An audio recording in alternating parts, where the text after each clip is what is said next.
వీళ్ళు స్టోరీ చెప్పేటప్పుడు ఆస్కార్ చూపించారు, తీసేటప్పుడు నరకం చూపిస్తున్నారు. ఇది పోయినట్టే. Hello guys, welcome back to the channel cine with S team. ఈ రోజు మనం చూడబోయే రివ్యూ వచ్చేసి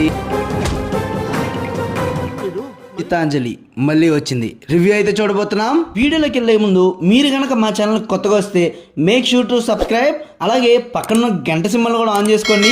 అలాగే మా ఇన్స్టాగ్రామ్ పేజ్ని కూడా ఫాలో అవ్వండి, కింద డిస్క్రిప్షన్లో అయితే లింక్ ఉంది. ఈ గీతాంజలి ఫస్ట్ పార్ట్ ఎటువంటి ఎక్స్పెక్టేషన్స్ లేకుండా చాలా సింపుల్గా 2014లో రిలీజ్ అయిపోయి బ్లాక్ బస్టర్ కొట్టారు. ఫస్ట్ పార్ట్ తర్వాత సీక్వెల్ రాబోతుంది. అదే మూవీ కంటే మన ఎక్స్పెక్టేషన్స్ ఎక్కడికో వెళ్ళిపోతాయి.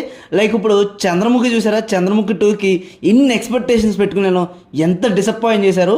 కానీ చంద్రముఖి అంత డిసప్పాయింట్ చేసిందా లేదా ఈ మూవీ అనేది రివ్యూలో చూద్దాం. దానికి మూవీ అయితే చూసేసామండి.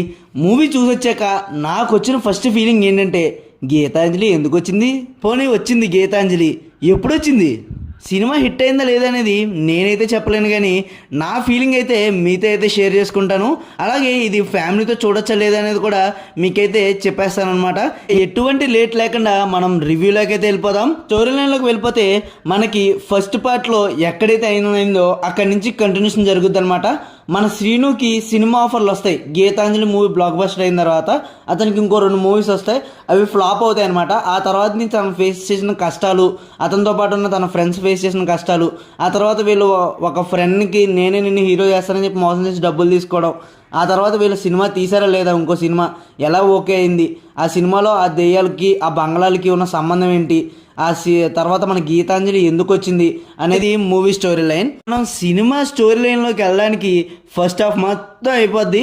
ఫస్ట్ హాఫ్ అంత ఎంటర్టైనింగ్గా లేకపోయినా అలా వెళ్ళిపోతూ ఉంటుంది. మొత్తం సినిమాని సగం లేపింది సెకండ్ హాఫ్లో మన సత్య గారు సునీల్ గారు కాంబో భయ్య.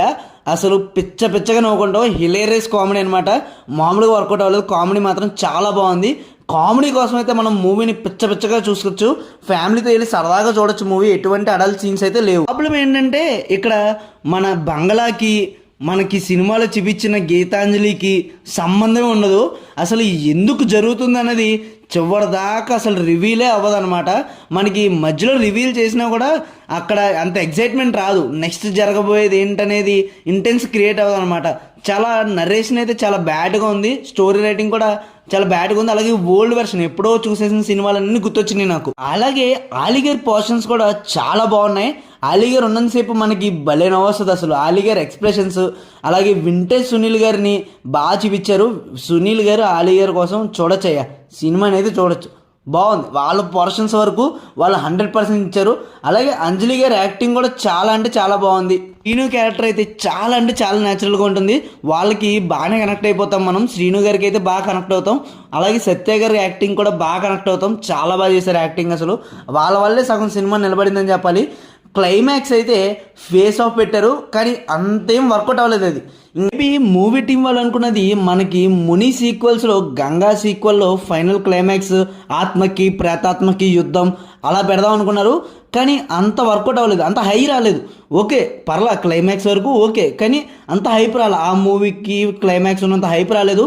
విఎఫ్ఎక్స్ అయినా అయితే కొంచెం వీక్గానే ఉన్నాయి, పర్వాలేదు. ఆ బడ్జెట్కి మూవీకి బాగానే, మనం అంత ఎక్స్పెక్ట్ చేయకూడదు కూడా. ఓకే ఫైనల్గా నేను ఈ మూవీకి ఇచ్చే రేటింగ్ వచ్చేసి 2.5 అవుట్ ఆఫ్ 5. కానీ ఫైనల్గా నాకైతే గీతాంజలి ఎందుకు వచ్చింది అని అయితే అనిపించింది. మీకేమనిపించిందో మూవీ చూసే కింద అయితే కామెంట్ చేయండి. అలాగే మీ ఒపీనియన్ కూడా మాతో షేర్ చేసుకోండి. సబ్స్క్రైబ్ చేసుకోవడం మర్చిపోకండి పిల్లలు. అలాగే పక్కన ఉన్న గంట సింబల్ కూడా ఆన్ చేసుకోండి. ఉంటా మరి, bye. Love you, see you soon.